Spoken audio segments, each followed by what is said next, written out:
Hello, welcome to Rob, Ryan, Red, the Wrexham podcast brought to you in association with Red 10 People Development. On today's podcast, our Midlands tour will continue. After draws with Derby and Leicester, it's Birmingham City up next for Wrexham on Friday night. On today's podcast, we will look back at the two games that have been and have a preview of that huge night under the lights against Birmingham City. All that and more on today's show.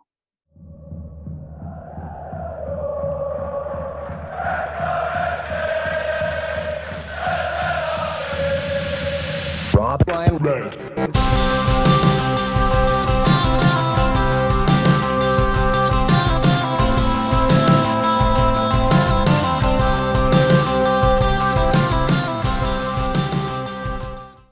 Well, Nath, it's what we dreamed of. Wrexham, 10 years ago, we're playing against Sutton United in the National League. Tuesday night, we were holding former Premier League champions Leicester City to a 1-1 draw. These are the good days, aren't they? Yeah, that's what I'm saying. Looking back, I think it was 8 years exactly on the day from when we played Leicester that we played Sutton. I think it was 10 years roughly to the week that we played Eastleigh. So it come a long way, and it felt like it didn't feel like a cup game in any way. It felt like a league contest, but it kind of felt like we were at the very, very top level going to Leicester. It felt, the atmosphere wasn't amazing. We'll probably get onto that, but yeah, very much enjoyed it, and I came out of it a lot happier than Josh Windus's ankle, which was screaming in pain. If you saw Josh Windus's Instagram, that is the blackest and bluest ankle I've seen in a while.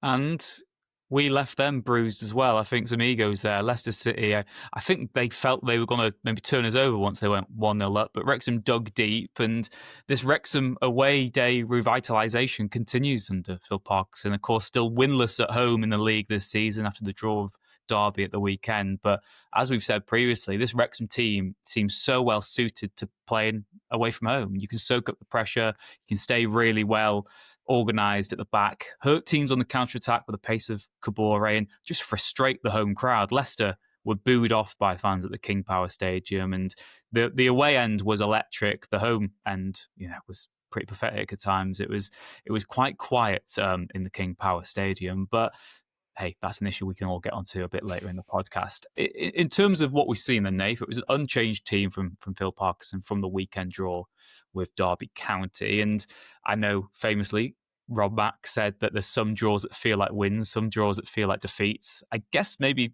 in this week we've kind of had one of each, just because to draw at home against a team below you feel like you maybe should have won. But the Leicester one certainly reminds us of how good this Wrexham team can be. And are there any players in particular over the last two games who've really stood out and shone for you? I was going to say that from, I was in Paris, for anyone who follows us on Instagram, over the weekend, so I didn't make it to the Derby game, but I did watch it in a bar over in Paris, and I actually felt like that was a fair draw. I think Derby only had 3 shots on target, but absolutely should have scored after 20 seconds through Adjumang. We responded well. I just thought that was a fair result. I didn't come away from that with any complaints, really. Ben Burton Diaz scores an absolute screamer to equalise. Not really sure Conco could do much with that. And, we've got our goal. I actually felt like the Leicester game was the one that we had a better chance of winning.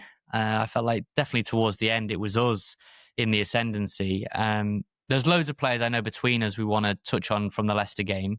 So I'll give you the man we're going to name, fantastic Mr. Fox. I'll leave him to you to start with. But I was actually going to pick out just both wing-backs for different reasons. Leicester's strength this season is in their wide play. They started Tuesday night with 2 wingers they believe, and many people who watch the Championship believe, are Premier League level wingers. 16-year-old Jeremy Monga, who started on the left up against Kabore, and on the right side you had Fatawu, and Mavadidi was on the bench. So those are 3 of the better wide players in the division. We've seen a few already. Tom Fellows, who was at West Brom, he's now at Southampton. Burrell, when he came with QPR, was really good. But Fatawu is a Premier League level talent. There was teams looking at him. I thought Ryan Longman, while he didn't offer a lot going forward, he nullified Fatawu, which is like not an easy thing to do. I really want to stress that he has got the beating of a lot of fullbacks. That is a nightmare assignment for Ryan Longman, who's not always played at left wing back. That is a fairly new position for him. He's filling in there.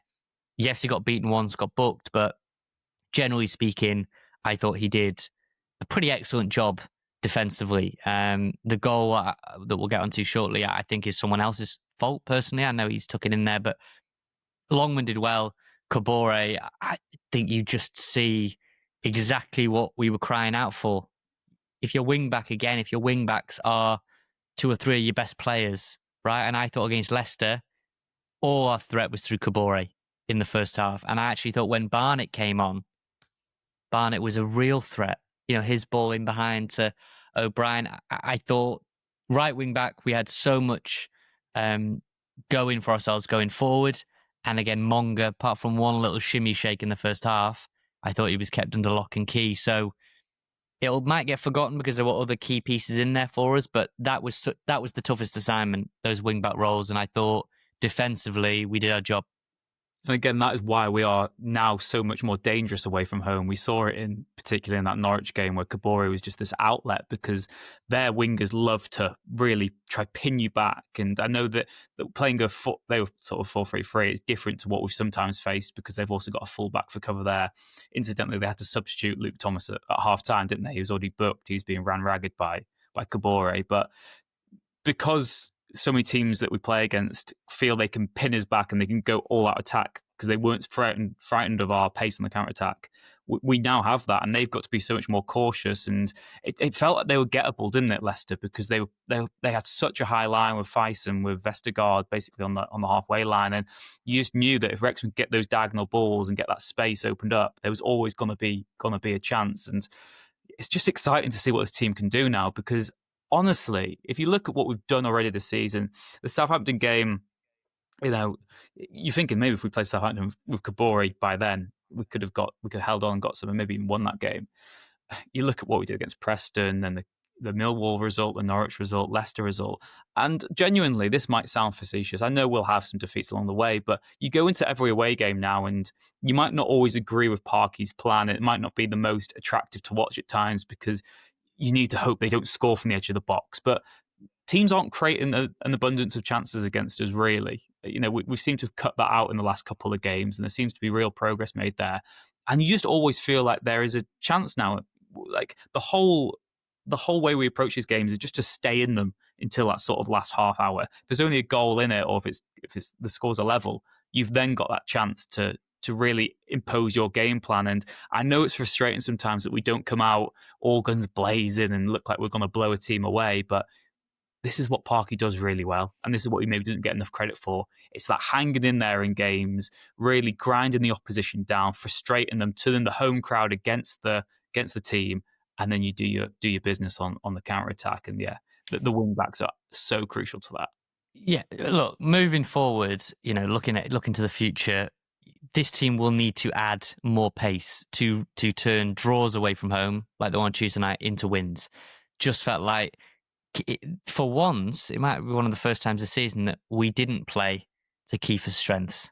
I felt like he really struggled to get into the game. And as the game wore on, it was increasingly difficult for him to drag us up the pitch. Whereas if he'd have had that, that player that could run in behind, you look at the goal, it is a ball down the side. Vestergaard dragged out to a position he doesn't want to be in. You don't want to stretch those slow centre-backs. Tries to shepherd out, or Vestergaard or Christiansen, I can't remember which one now, but one of those. O'Brien nips it off him, lays it back to Broadhead, goal. Euphoria in the away end.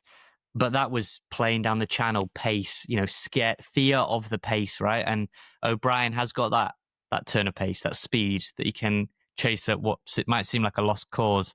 Just felt like Kiefer, you're asking a lot there, if it isn't a kind of bruising game. And I actually think maybe Kiefer is more suited to games at home when teams will be dropping off a bit more, whereas away from home, we're the ones dropping off, having, what was it in the first half, 25% possession. And that was a real test of our, mentality in terms of you're out of possession. Can you dig in? First half, we couldn't really get Windass on the ball. Couldn't really get O'Brien on the ball. It was a lot of ground for Sheaf to cover. I thought Dobson was energetic all night. He started to tie in at the end, but I thought he really dug in.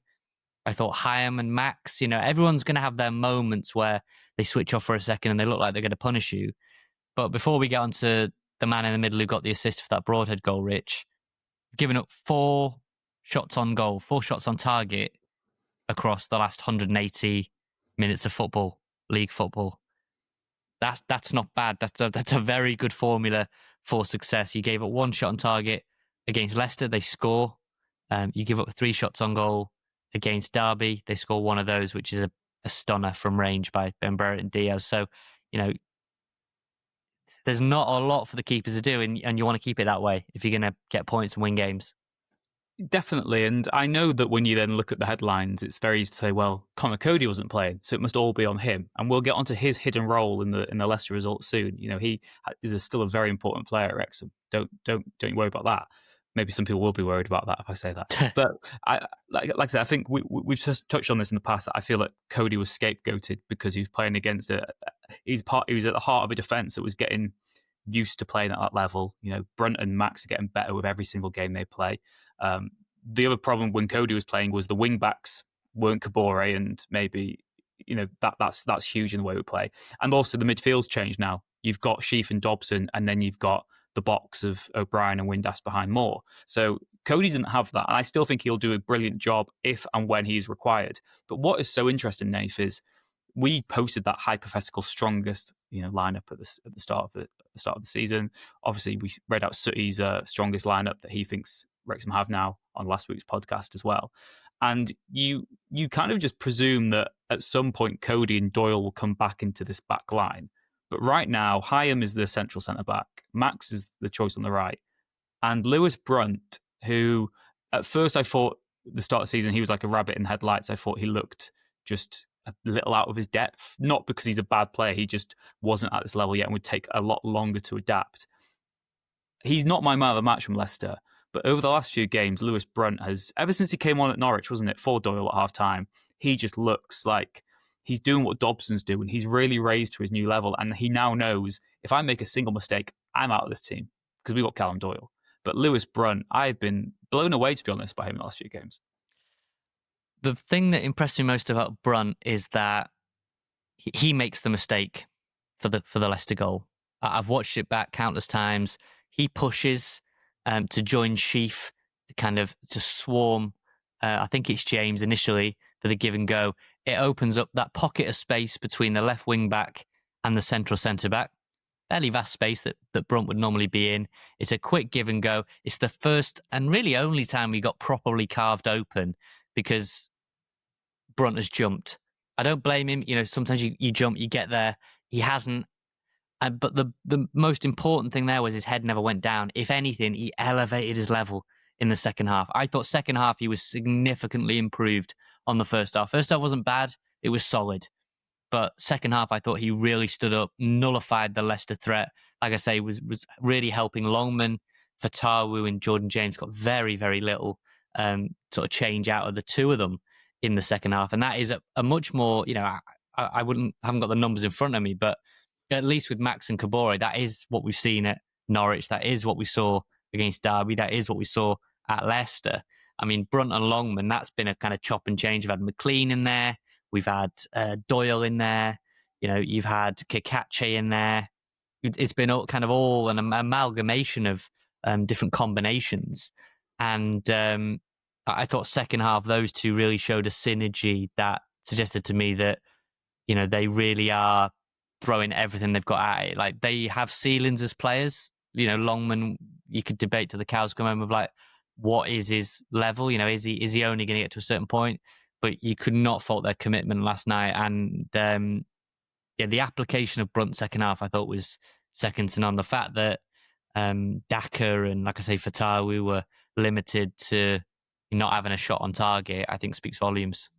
I also think maybe we'll look at this next week or the week after during the international break, where we can do a bit more of a tactical dive, hopefully, of what we've seen from Wrexham. But interesting point you make there, that the Derby goal as well sort of stems from Max overcommitting as a wide centre-back, and then that space behind him gets exploited. I know it's a different context to the Leicester goal, but maybe that's something that needs to be worked on. I'm not sure if that's down to just decision-making from the two of your least experienced centre-backs, or like something that the full-backs or the defensive mids can maybe help out with as well. But there's a lot of reason to be excited now for this Wrexham team that we're complaining maybe that we let in a soft goal against Leicester. And that's all we limited them to. Well, wasn't the it? heads didn't go down in either case. I think that's actually a good thing. We are going to concede goals at this level. We will lose games at the level. That's understandable. But we deserve the draw at Leicester. Like I say, if anything, we could have gone on and won that late on. They were definitely the ones that if there'd have been another 15, they were much more on the ropes than we were. Against Derby, they had a lot of the ball again. They dominated the ball. It was a kind of a change in League One where we saw that Parkinson was comfortable without the ball, and it was difficult. It's difficult to do that at home. It's difficult to play without the ball at home. No fan likes to watch their team out of possession, really, do they? I think that is a part of it. You always feel... I feel like this is just maybe the way we're conditioned as football fans, that there is this perception that if you've got the ball, you're the better team. And that really isn't the case. There's so many teams who have the ball for the sake of having the ball, but it's what you actually do with it. And I know that's a cliche, but that is what Wrexham under Parkinson have always been. And the higher up the leagues you go, the possession stats get lower, the emphasis on quick transitions gets higher. And that's just it. That's just Wrexham under Parkinson. We're not going to change. We don't need to change either necessarily. I guess just in these home matches, there is more of an onus for you to do something and be in control of the game, whereas Parky will argue, even without the ball, we're in control.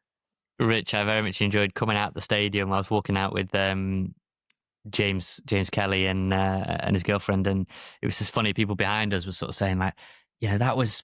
I'll bleep up. That was the effing terrible result. They were in National League only a couple of years ago, and we were in Premier League. Blah blah blah.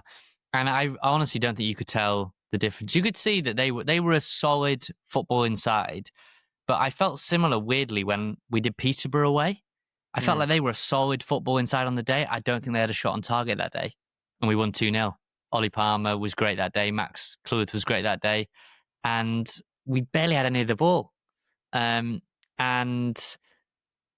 think the only struggle I had in the first half, where I think it was a good learning curve at Leicester, was we had so little of the ball. I think we had about 25% of the ball in the first half.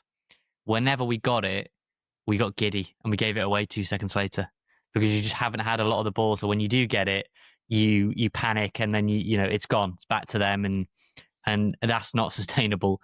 So second half, I'm going to try and segue you into the man of the moment, and then we'll take a short break after this one. But Lewis O'Brien, you've got to get players like him on the ball. And just to tee you up again, when we saw Broadhead stripped and ready to come on, we had a little sort of dialogue between us about who's it going to be. O'Brien? Is he going to come on at wing back and take Longman off? Is it going to be Windass? It's probably not going to be Windass because he's done so well in the away games. It was Windass. He stuck with O'Brien. What did you think of Mr. O'Brien? Fantastic Mr. Fox away at Leicester. Yeah, it'd be interesting to see what the sub would have been if, since he said Windass has posted that Instagram update of his sort of bruised ankle, which looked horrendous. And again, one of these knocks you don't always notice as a fan. Interesting if he hadn't picked that up, whether it might have been O'Brien who was taken off. But we mentioned about having the experience, the expertise, and the game management, and that just tenacity at championship level. And O'Brien's got that to a plumb. And what's so good about O'Brien is he's that sort of Swiss Army knife midfielder. He can do any role required of him. If you needed him as one of the two shielders in front of the centre backs, he'd be fine doing that. If you needed him in a traditional three-man midfield as a box-to-box guy, he can do that. You need him as a number 10, he can do that. He's just got everything. And I know you're always going to hype up your own men, but when we signed him and Swansea fans are saying he's top-end championship, maybe in Premier League quality, you really, really can see that. I know the circumstance is odd because he probably should have been sent off against Derby. He then goes, gets the goal against Derby. Absolutely.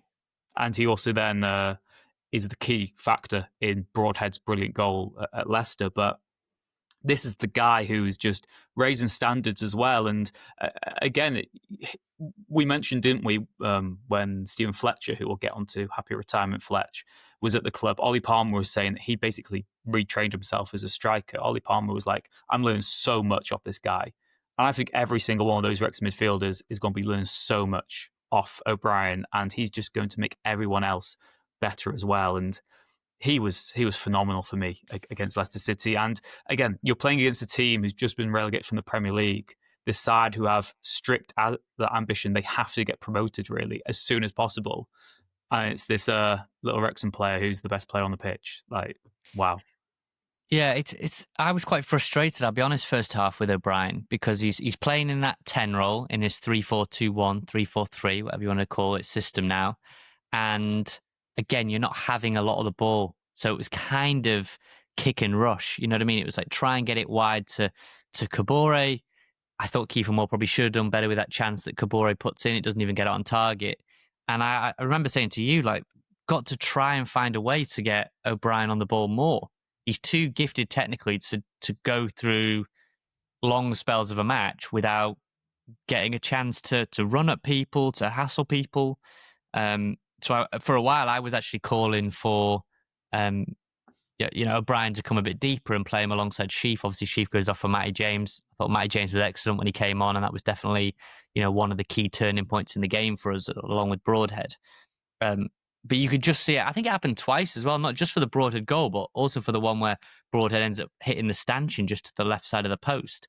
Again, it was O'Brien not giving up on the loose ball. Kind of a long ball by Barnett. Oh, that's going to go out. I won't get there. No, I'm in a foot race now with Vestergaard. I'm in a foot race with Christiansen. And I'll probably beat them. Or beat them in the foot race. Or at least I'll put them under pressure. Or at least I'll force them to give away the corner or put it out for a throw-in or whatever. And that kind of engine, that kind of energy is infectious to teammates, because you see Lewis O'Brien tearing it, in the 85th minute. And maybe George Dobson is blowing fumes at that point because he's given everything. But he might just find that 1 or 2% to go, now, like, O'Brien's still going for it, you know what I mean? And I've got to dig deep. I remember speaking to George Dobson in the season about O'Brien, and he just said the quality he's got, you just see it day in, day out, that there's an effortlessness to what he does, but also there's hard work and graft that goes into it as well. And yes, he should have been sent off. It's a really poor challenge in that Derby game. They're obviously, chanting him about being a Forest reject and whatever, and Forest and Derby have got, their rivalry. And then, of course, he's probably the smallest man on the pitch and scores a header against Derby. I'm sure that was very, very sweet. And I just thought second half, you get him more on the ball, you see what you can do. That was the difference for me in the game at Leicester. First half, we were it was like we were doing our kind of, I don't know what you'd call it, before you do a science experiment. What's the bit before, the methodology or something? I'm not sure what it is, but that part, we're doing our research. We're doing like our research. We were kind of just like, right, feel it out. There'll be an actual word that I'm thinking of that someone might put in the YouTube comments or Spotify comments, but we were kind of just like figuring it out, right? Like, okay, we are in this game. They're not really getting shots off to Arthur. It's all very much in front of us. Wingers have basically been shut down. Okay. And I thought when Matty James came on, we were just that little bit braver on the ball. And that's, not a knock on. It's a different role, Richard, when you come on for 20 minutes to go or 10 minutes to go than if you had to start the game. But O'Brien, James, Barnett, Kabore late on, we were just braver on the ball and we got our rewards. And I'm just delighted for the lads. I'm delighted for Parkinson and everyone, because really it's 4 games unbeaten now. We're into the last 16 of the Cup. There is that feeling that Wrexham have shown at Norwich, not too long ago in the Premier League. Derby, a little bit longer ago in the Premier League, but have also been, Premier League in our lifetime. Leicester, only the Premier League last year. Southampton in before that. Only, 8-9 games in, whatever it is. We've proven now, I think, that we very much belong at the level, and we were as guilty of it as anyone else. We weren't alone, don't get me wrong, but it was easy to think, oh God, this is going to be such a slog. Like, can't see any game where we'll get anything out of. But Wrexham, maybe after a couple of weeks, are not the super soft touch that it seemed in maybe weeks 2, 3, 4. And now we're a much tougher assignment, and that's where you want to be. Not going to win every game, get that. It's different now to League One and League Two and the National League. But we're harder to beat now, and I think that's step one in the process.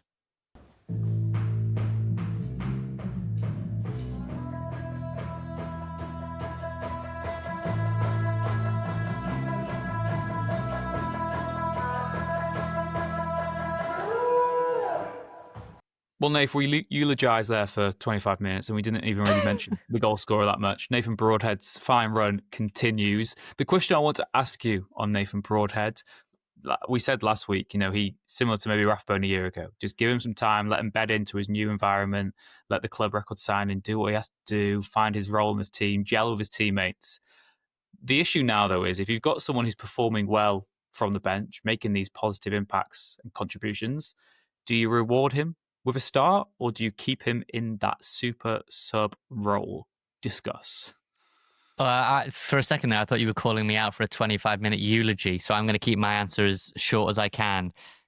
I get the impression Nathan Broadhead is very much the quintessential confidence player. So he scored that goal and it was like, holy cow, I can now score from anywhere. I'm going to go and get the winner, get my brace. I know he didn't get the brace against Reading in the Cup, but on the night he felt like he did. And everything is going right for Nathan Broadhead right now, right? So he came on, tired legs, gave us that energy, gave us that injection of pace. Windas's ankle looks horrendous. We don't know the damage yet for that. I would be surprised if Windass is starting on Friday night. I guess you're asking me if everyone was fully fit, does he carry on as this kind of super sub role, which I know players absolutely hate that role, even though they get the glory, they hate not starting games. I think with confidence now at an all-time high since he's coming to Wrexham, I would start Broadhead on. I would start Broadhead ahead of Windass and try and let Windass, because it's a long season. If there is any risk of ligament damage or anything serious with Windass, and they all want to play. It's a long old season, and you've got somebody there that is desperate to just keep playing, just wants to play football. He probably wants to play now, right now, today. Nathan Broadhead, because he's just full of adrenaline, full of positivity. So I can see what you mean about he's very suited to that role. He does give you something off the bench where others can't give you. A bit like Barnett, he comes on, gives you that sort of burst of energy, but he's clearly behind Kabore. I think it's a bit more game to game with Broadhead, O'Brien, Windass, that kind of group. Maybe Rathbone when he comes back in, that one will feel more just like who's in the best form. Has anyone got any sort of niggle whatsoever? Don't need to gamble. I don't think the hierarchy is as clearly defined there. No, exactly. And again, it's a very long season. There'll be lots of weeks coming up where, is it the next 3-4 weeks where we've got double game weeks where, we play midweek in a lot of them. We've got the international, we've got Birmingham and then the international break, haven't we? So I think it's just a good chance to rest. But I don't know, to flip it back to you, because I know you've asked me the question. Let's just say Windass is good to go, or he says he wants to go. Do you just go, right, stick with the same team, that worked, and Broadhead, give us your heroics off the bench again? Or do you say, confidence sky high, and you agree with me? I'd say, it's difficult because at the moment, Windass is the on-field captain, really, isn't he? And he seems to be this catalyst in attack. So I think if Windass feels he's ready to start, he will start, personally. I think that's just, I almost don't think it depends on Broadhead right now. I think it depends on Windass more so. I think Windass still has all that credit in the bank and has been better this season than Broadhead has. So for me, Windass should start. But I don't think it's really a negative if he doesn't either. Like you said, Broadhead's got the confidence. He's taken those risks that maybe he wasn't doing before. He's playing with his head held a little higher, his shoulders up. He's just got that energy and that self-belief. And he's also got that weight off his shoulders now that he scored at the Kairos. He scored away from home. He's starting to walk the walk, because the pressure, the tag, and people, idiots like you and me, questioning whether he's the right guy to be signed, that is a lot to take on, particularly coming as a Wales international. Obviously, he's in the Wales squad for the Belgium and England games coming up as well. I think if Windass is fit, Windass starts. But again, it depends on that. I don't think it's a negative if he doesn't either. But I'm very excited Rich, to see what he can do in the weeks ahead. On Broadhead, though, just because I was trying to think if other sports follow a similar sort of trend. And I sort of roll my eyes when I hear Premier League managers talking about, there's no such thing as starters. It's just about, there's no such thing as subs. It's like finishers and starters and finishers and whatever.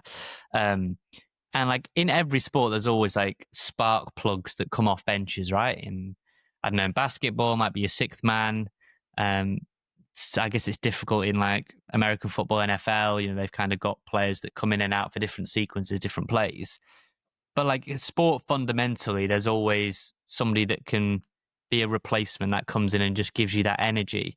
And it's like quite a specific role, you know, in terms of, um, you know, maybe it's a good time to do it now. We talk about Coady in the next segment, but Steven Fletcher was like very set in that role. So it's not the same as Broadhead, I understand, but my sort of general point is he kind of carved out this very niche role of, right, I'm going to come on with 15, 20 to go. I'm going to play a very specific position against tired legs because most people don't change their back line.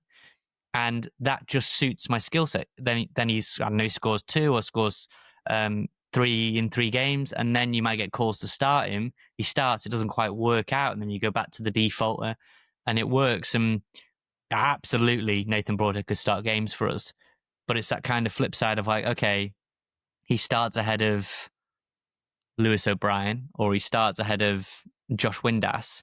It's like, are they as effective off the bench? You know, is it a kind of a bit of a dance where somebody needs to do a lot of the grind and the dirty work at the beginning for Broadhead to be allowed to flourish later? Do you know what I mean? It's like this whole thing of like, someone's got to do a lot of the wear and tear on Vestergaard and Fass in the first 70 to get, you know, that kind of half a yard of space. It's not just one bloke coming on being a complete maverick. It's this series of actions that get to a point. So I don't know. I don't think Broadhead will sort of carve out this super sub role. I think he can eventually become a starter, but I you think have seen with the eventually it likes might of be Fletcher, you know, Broadhead and Windass behind more even, and you in certain home Lewis games. O'Brien. I just can't No, see but you Lewis play O'Brien O'Brien not play. deeper.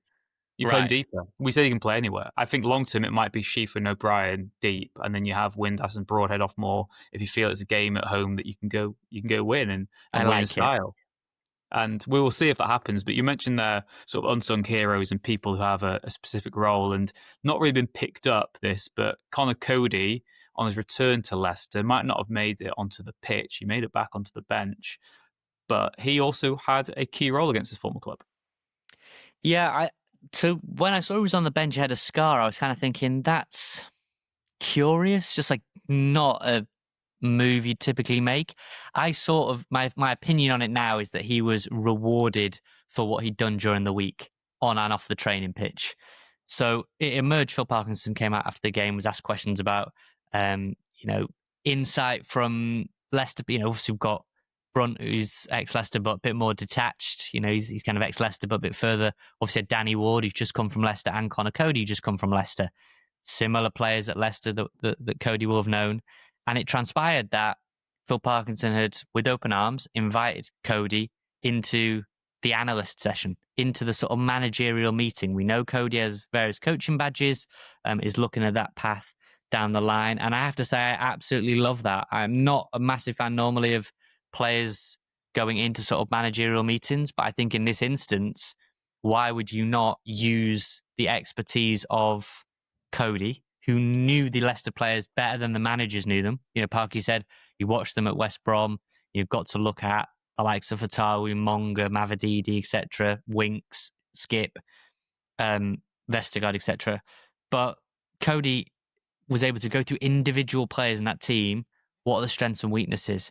And to be honest, if Coady isn't going to be in the starting 11, I would like to see him in most of these analysis sessions, because I think he's just giving you a different opinion on the pitch. Played against a lot of these players we're going to come up against, whether it's Premier League or Championship previously. There's such a pool of similar players. He can just tell you, look, when you're out there, you can't close that gap. You know, that's not going to be realistic for Lewis Brunt to do. So actually, I think what you want to do is step off this player because he's not going to score from 25 yards. So actually engage this player because he panics in the press.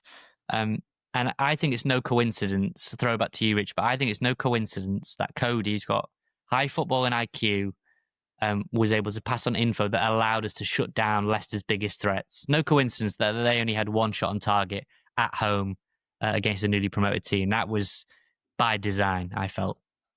Yes, like you said, it's just a completely different mindset and attitude and approach. And Parky and his team will spot things Coady doesn't spot, but Coady will spot things that maybe they haven't considered. And like you said, it's just that real world application and experience of knowing the players' abilities and limitations, and having played against some of these players as well in the last few years. He knows exactly what it is. And I still think, there will be a period, particularly maybe over Christmas, where Coady will come back into the team. And if he's playing, like we said, with maybe Kakache and Kabore at wing backs, he's got Sheaf and Dobson shielding him, he might look a completely different player than the one we saw in the first weeks of the season as well. Because, like you said, I do think he's been unfairly criticised and scapegoated just because of the expectation and pedigree he arrived at the club at. Well, I think lots of us maybe expected him to come in and be amazing, best centre back. Clearly, is maybe not as good as we thought he could be, but he's still got a massive role to play. So it would be crazy not to utilise him. Yeah, the more I was thinking about it last night when we were just thinking about what we were going to talk about on the podcast, I would like to see Coady, even if he comes back into the team, I'd quite like to see him in those sessions every week, because I think there's so many benefits to it in terms of his own career development. Who knows? He could be on the coaching staff of it, years down the line, or he goes on to have a great coaching career. It's all part of the journey anyway. So I think that's hugely beneficial. Like you say, you get in the player's perspective. He's a highly respected member of the dressing room. He's been an England international. He clearly got the trust of the coaching staff. And I don't think it's a kind of teacher's pet, don't think it puts him in an awkward position. Like I say, he's so experienced, so well respected in the dressing room. It's good to have that sounding board for the management as well. So actually, boss, gaffer, whatever they want to call Parky, that's really not suiting. That's not suiting how it's going to work, really. And look, might be some pushback. Parky says that is how we're going to do it. Fine, but I actually think having a player in there that is of his age, his skill set, his kind of experience, and the way he's going as well in terms of his own coaching development, and he's put on sessions for youngsters and whatnot. I'd quite like to see that going forward. I wouldn't just say it is what it is, but if it's just a one-off, I'd be a little bit disappointed. I think that could be a really fruitful partnership all round, not just because he knows the players, but just a fresh voice. When I see this in the day job, that things can get a bit stale when it's the same faces and the same voices all the time. And it only takes one individual, one little tiny change to just freshen things up again. And maybe, if Coady is challenging Parky on certain things, but actually, I thought about this, or previously I've had great success doing this against Ollie McBurney or up against Josh Sargent or whatever. And even though he's not doing it, still Hyam's very experienced. It just challenges Parky just to look at it in a different way. Maybe, Parky's able to disseminate messages to Coady. They get back into the dressing room of, actually, lads, this is the way he's explaining it. And like we've said before, when Coady came in, he's essentially a manager on the pitch if he's there, or in the dressing room. Or you need people to run the pitch, run the dressing room, run the bench. Like, there's so many different things that he can do day to day in training. Actually, lads, look, we've seen it in the session. We need to do it like this. Got to tuck in there. Look at this. Cody's invaluable, way beyond his playing. And like I say, I think he will come back in at some point. But for now, I'd love to see him, take on a greater responsibility, at least in the film room. Yeah, of course, we saw Sean Pearson, former Wrexham captain, in the away end at Leicester as well. And we've seen what he's now doing at Grimsby Town, assistant manager to Dave Artell there. And it's something about being that experienced centre-back. They just seem to have that, like you said, that authority, that leadership and that ability to talk to people and just give you that insight. So Ben Tozer. Yeah. He was another one that he's doing various coaching badges now. I think he's taking steps on his coaching career, obviously doing a bit of punditry as well. Should say get well to Ben. I think he's had hip surgery and that looks like it's wiped him out totally. I think that's a really quite invasive surgery. So wishing you well, Ben. But, he's another that, remember that we spoke about it previously about, I think it was at Colchester away where Max ends up getting the winner, and you just see Ben Tozer on the touchline, knows he's got no prospect of coming on, but he's just going out to warm up just to kind of coach the defence. He just sort of stood in line with the defenders saying, right, you press and you get in. That's coaching, that's management. And those kind of players are so valuable day in, day out. Rob, white and red.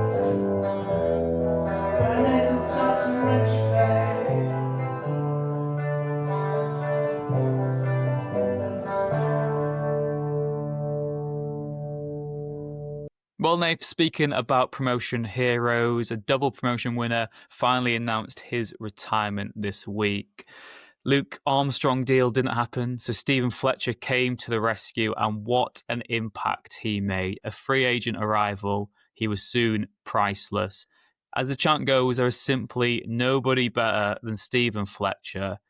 The clutch man, just coming off the bench, getting you a goal whenever you needed it. You just felt that excitement. The whole stadium believed that something was going to happen whenever Fletch came onto the pitch. And he has now retired after he was released by Wrexham in the summer. I know there'll be lots of debate about whether he could have done a job in the Championship. Some of those 20-minute cameos, they might have been reduced to 15 or 10-minute cameos. But Fletch's history in a Wrexham shirt, I mean, for me personally, there's similarities with like Glenn Little when he came. Just someone who'd been at the very top, technical ability, obscene. And honestly, without getting too carried away, there's an argument that Steven Fletcher is technically one of the best, if not the best player who's ever played for Wrexham. Like his actual quality and what he's achieved in the game, obscene and doing it at such a high level. What were your favourite memories of Fletcher as a Wrexham player in that short but sweet spell we had him? So many. I loved, but one of the ones I absolutely loved was when Palmer scored and he ran over to Fletcher. And then it came out about them, kind of having these coffee dates and him kind of teaching. Was it Palmer scored against Walsall, I think, in maybe a 4-2 win, and then he ran over to Fletcher. It was obviously is it a hat-trick on New Year's Day against Barrow? I vaguely recall the Fletcher hat-trick. Or there was the one where he won a penalty in the fog, which absolutely was not a penalty, and then slotted it away. So that was a very nice Christmas present against Blackpool. He was just a really, really top bloke. And I think you saw from the comments that that sort of ex-teammates and things left, he's just a legend of the game. Steven Fletcher, any player to come from these Isles to then go on to play for a club the size of Marseille and to play internationally is an incredible asset. He was a stalwart in the Premier League. I'm not sure if he classifies as a Barclaysman or whatever the old adage, the old cliche is. Rich, you'd know better than me on that. But to have the mindset that you're willing to trickle down the leagues and still give it your all, and the way he spoke so glowingly about Wrexham, arguably the best dressing room he'd been in. I feel very, very lucky to have seen Steven Fletcher. And okay, the minutes might not have been long in terms of it was always cameos and whatnot, but the memories, he delivered them in abundance. He gave us some great, great moments of euphoria, and for Fletcher's contribution to the promotions, I'll forever be grateful. I loved just that festive period last year where it just seemed every single game Fletcher would come off the bench and score. Was it the Wigan game, the Blackpool game? Obviously in the new year we had Huddersfield away, which was a scrappy, disgusting game. Fletcher scores the most disgusting goal on the line after that scramble. I'm not sure if he was offside or not. I don't care, from about a yard out. But I just loved the sort of celebrations as well. I loved the one where he just stand in front of the crowd with his arms aloft, sort of Angel of the North style, like, I'm that guy. There was the times he was doing like the cool guy celebrations as well. And he said, before he joined Wrexham, he was considering retirement after his time with Dundee United, or was it with Dundee United or Dundee United? Yeah.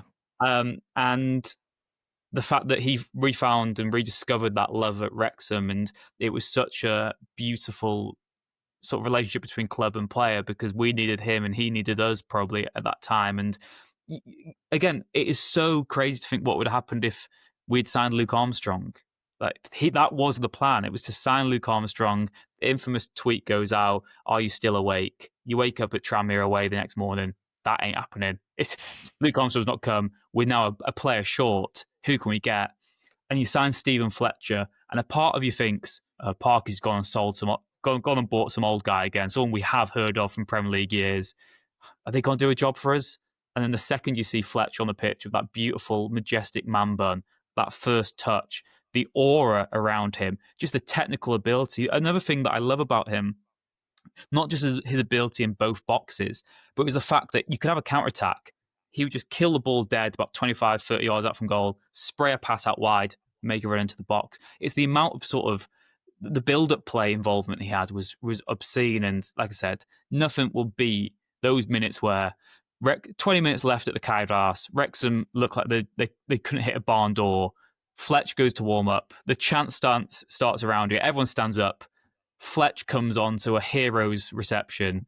2 minutes later, he's scored the bloody goal, hasn't he? It just it's felt like it happens every single week, and I'm just blessed we got to see him in the Wrexham shirt. What an absolute honour it was. Yeah, and some of the comments were great on his Instagram post saying that he'd retired. Mark Howard put, "What a player, what a man. Football will miss you, but what a friend I've gained." Very nice. To which Fletcher replied, "You big dinosaur, you're trying to make me cry." Which Mark Howard put, "Fossils can't cry." So very much the oldies in the dressing room there were having good fun. Andy Cannon put, "Legend of the game," as did Dan Scarr. Anthony Ford put, "What a man, lucky to have shared so many years together. What a player, legend." Liam Hoare, obviously Wrexham youngster that was at the club, but what a legend, enjoy retirement. Ryan Barnett put, "I'll still watch your highlights on the gym TV. Absolute pleasure to share a dressing room and the pitch with you, Stephen. Jeezy peeps." Let's do a few more. George Evans, legend, what a player and an even better person. I think that's important to say as well. All of these comments are mainly about him as a bloke. Just what a great friend they've made, what a help he's been. Josem put, "Congrats on the incredible career, mate. Enjoy the retirement, you legend," said Jacob Mendy. Lewis Brunt simply put, "The GOAT, the greatest of all time." James Jones, "Some career, some man. Congratulations, mate," with the GOAT emoji. There were just loads of people just saying, you've been absolutely incredible. Not just fans of Wrexham, fans from all over. Every fan base loves Steven Fletcher. Sunderland or Dundee United or Burnley or Wrexham, wherever it was. And that's a testament not just to your ability as a player, but you've never really left on bad terms. Everyone loves you years after you left, and he's given so many fan bases incredible memories. Like that post there, you go on to post retirement, some of his goals, and everyone's chipping in with compilations or chipping in with, "Oh God, Steven Fletcher gave me this moment when I, celebrated so wildly I broke my ankle," or, all these fun stories. And I thought it might be a good time just to quickly share what Ryan Reynolds wrote in May when Steven Fletcher announced that he was going to leave the club, or Wrexham announced Steven Fletcher was leaving the club, I should say. Ryan Reynolds at the time put, "Mr. Steven Fletcher, words aren't agile enough to capture what you've brought to Wrexham, the sport, and the lives of myself and this whole town. You aren't a part of greatness. You are greatness. I don't really know what a co-chairman is supposed to do or say in these moments. I don't really care. I'm going to miss you. I miss your leadership and your wit and the way you remind everyone, including me, that this is also fun. Like the first day we met, I'm here for you anytime and any place, always." And I actually think that's as relevant today as it was in May. And I think that's just beautifully put. Steven Fletcher made football look fun.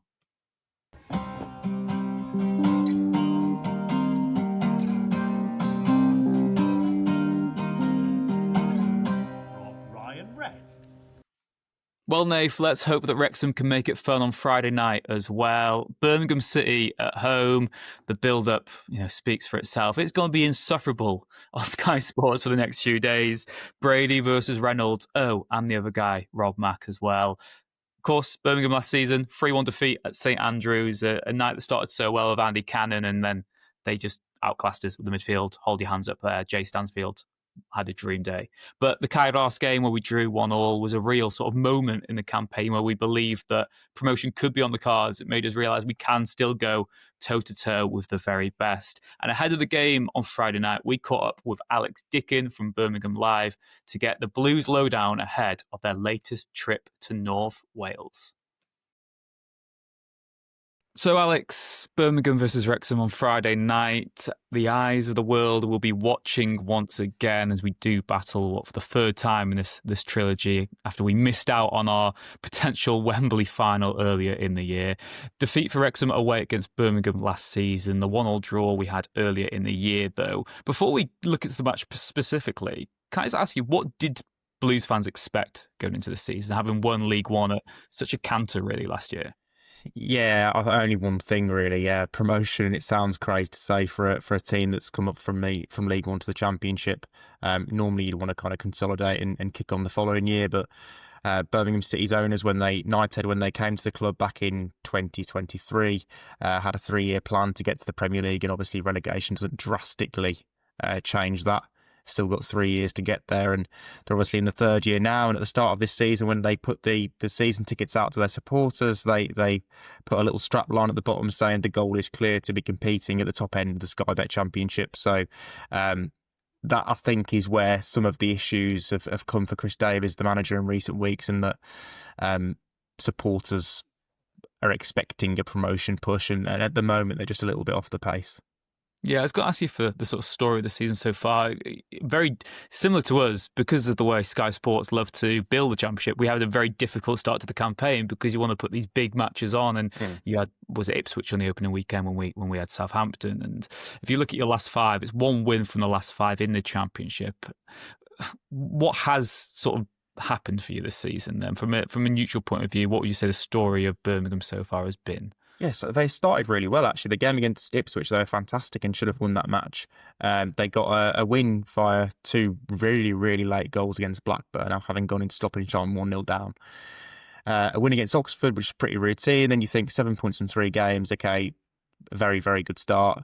Then they went to Wrexham they went to Leicester on a Friday night in front of Sky again. And that was probably when some of the cracks started to appear. They didn't play poorly by any means against Leicester. They were well in the game, and Leicester, I thought at that time, I looked at them and didn't think they were going to be great shakes in this division. I think they'll be up there, but not what they were, 2 seasons ago when they won the title. But Blues made mistakes in that game, particularly with the first goal. It was a gift for Abdul Fattah, and you can't give a player who should be playing the Premier League that kind of space on the edge of a box. And then those mistakes have persisted in the last few weeks, well, right throughout September, and Blues have just been gifting goals away and not taking the chances they've been creating, and obviously that is a recipe for disaster. Kyogo Furuhashi, obviously, who was their marquee summer signing, has had a large number of chances in the opening weeks of the season, and he hasn't scored a Championship goal yet. So that has been another issue. They've scored 7 goals and 4 have been in stoppage time. So it's partly a strength, but also they do need to bail themselves out right at the end of matches. So it's probably a very long-winded way of saying they have done okay. They've been, their own worst enemy at times, like they were against Sheffield Wednesday midweek. But for me, they've probably made a few more changes than perhaps they could have, and they're in this phase now where they're trying to find the right balance and right system again. They're having teething issues whereas I initially thought they might go up to the league and have a settled 11 and do what Ipswich did a couple of years ago and hit the ground running, but that has not been the case. You mentioned the summer business there, obviously. Well documented, the Blues did a lot of their spending a year ago when they prepared not just for League One, but trying to build a team for the Championship as early as possible as well. What was the summer business like? How was that perceived from a Blues point of view? Because there were some real exciting additions to that team. Yeah, so it was almost in 2 halves. So you've got the first week of July when the window, I suppose, officially gets going. When players are going back for pre-season, they signed 6 players, I think, that week, maybe 7 if you include Phil Norman, who signed a pre-contract in January. And those players were expected to make up the bulk of their 11. Basically, they were just in upgrades on players from last season, the likes of Damari Gray, 200 Premier League appearances, still 29 years old. Bright Asai Samuel has done very well at Championship level before, played for Fenerbahce in the Europa League, Champions League over the last few years. And Kyogo Furuhashi, who I've mentioned, big money signing, scored loads of goals at Celtic. Kanya Fujimoto, who came in with a lot of excitement, has been a very interesting one because he's been bombed by Chris Davies. He's not been involved at all. He's only made 1 substitute cameo in the Championship against Sheffield Wednesday. So you looked at those early signs, thought, okay, they're on their way here, and then you go through the window and they added dribs and drabs. I think they had 10 signs going into the end of the window. So it was 3 between the start of July and the final day of the window. And they needed to sign a couple more on deadline day to just give them that balance. And Chris Davies went for 2 very experienced heads in Patrick Robertson and Jack Robinson, 2 players who contested the playoff final at this level last year.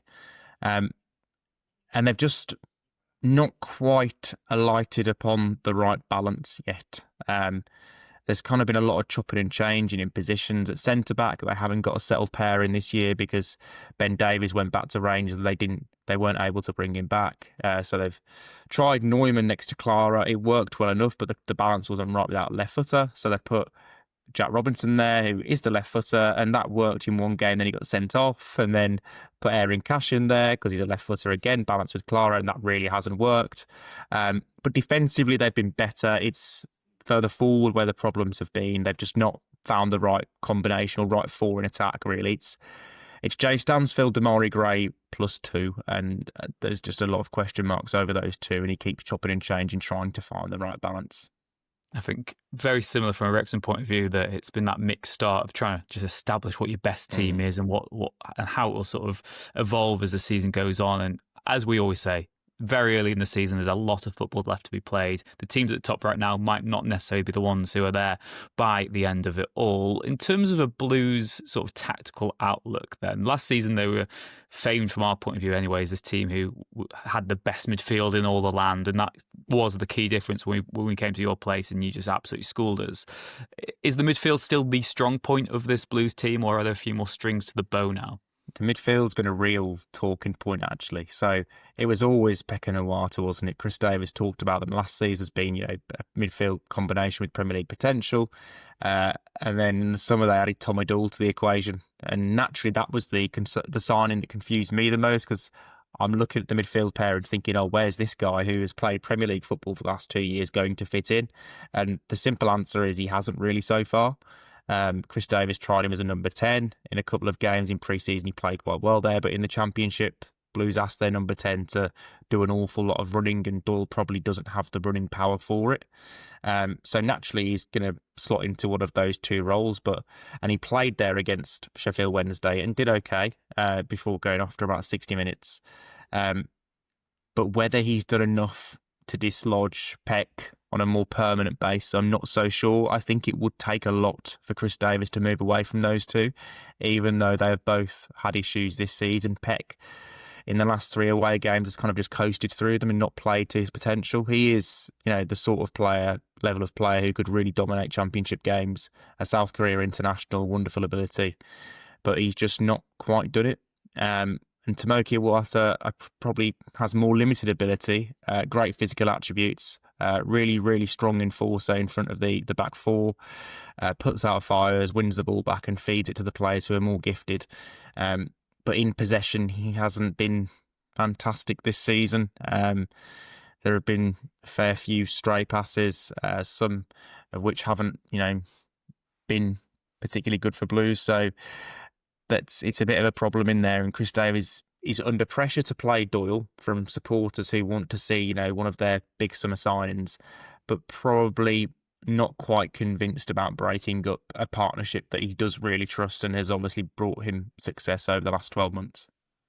In terms of maybe from a Wrexham spin on it then, which area of the game do you think we could potentially exploit? Is there any weakness in this Blues team or any matchup that Blues fans might be a little fearful of heading to the Cardiff on Friday night? Yeah, so one of the signings that I really liked that Wrexham made in the summer was Kabore, the wing-back. Obviously had a very good spell at Luton before.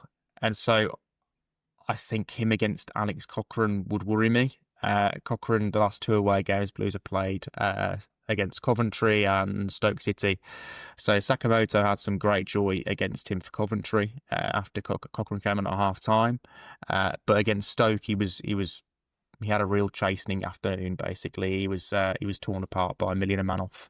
And I don't think Manhoff's, an absolutely outstanding winger at this level. I think there are better wingers. He was brilliant on the day, but just the pace and speed and touch of Manhoff was too much for Cochrane, and he dived in a little bit too much for my liking on that particular day. So Cochrane clearly is having some issues with the faster players at this level, so I guess it's how he kind of gets through that, and Kabore is one of those faster players, so that's a very intriguing matchup. I suppose Blues could ask the left winger to double up and help Cochrane out, and that'll probably be Damari Gray in front of him, so that's one to watch. Another one would be, Kiefer Moore.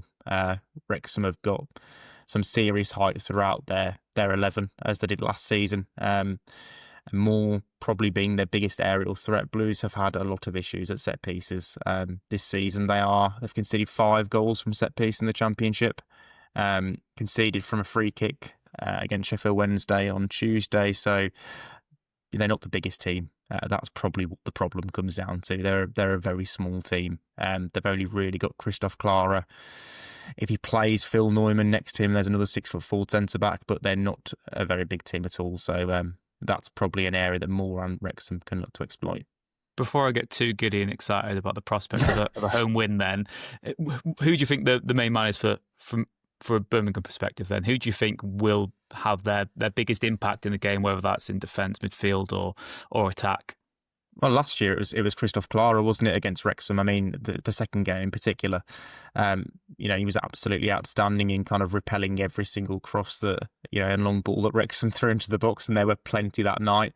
But from an attacking point of view, Jay Stansfield's had a fantastic game against Wrexham before. If he is fit, because he did go off against Sheffield Wednesday with a foot injury, he's still their talisman. He's still the guy they look to. He's still their main man.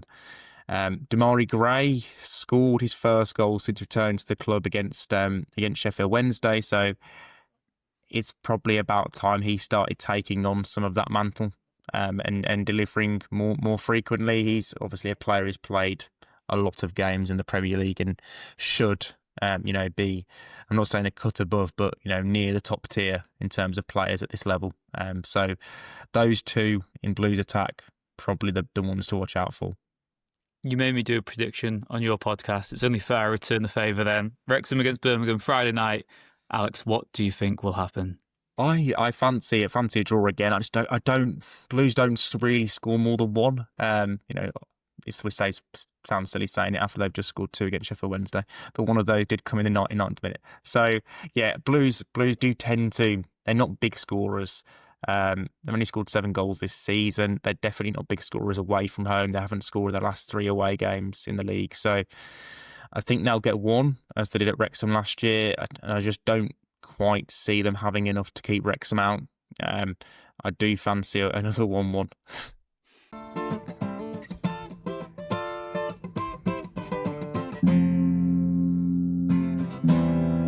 Rob Ryan Red.